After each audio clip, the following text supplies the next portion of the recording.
अस्सलाम वालेकुम। मेरा नाम शनाज बीबी है। अस भट्ठे ते रह्ने आं। 3 लक्ख दे करज़ाई आं।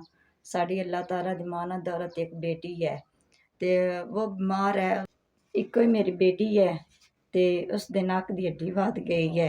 उसदा अस इलाज नहीं करवा सकदे। पहला अस उसदा इलाज करवाया है ते डॉक्टर कहंदे ने इसदा ऑपरेशन करवाओ। साढ़े को पैसे नहीं है। मेरे खावन दी नज़र नहीं है। औखे सौखे के दिहाड़ लांदे न, लेकिन रात दा है ते सुबह दा नहीं। अगर सुबह दा है ते शाम दा नहीं है। बच्ची दी एक बार दवाई आंदी है, उस नाल आराम नहीं आया ते हुण डॉक्टर आखदे ने इसदा ऑपरेशन करवाओ। अल्लाह पाक दी ज़ात ने साड़ी मदद कीती ते असी इस बच्ची दा ऑपरेशन करवा लांदे।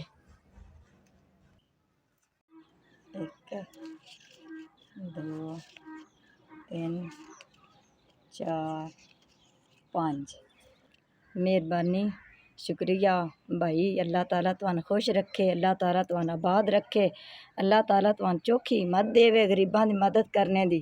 पैसे आ गए न, साड़ी बच्ची दा इलाज हो जावेगा। तुहाडा गल्लेआ 5000 रुपया आ गया है। शाला जींदे रवो, अल्लाह पाक तुहानू खुश रखे ते अल्लाह ताला तुहानू चोखी हिम्मत देवे। तुसी गरीबां दी मदद करदे रवो।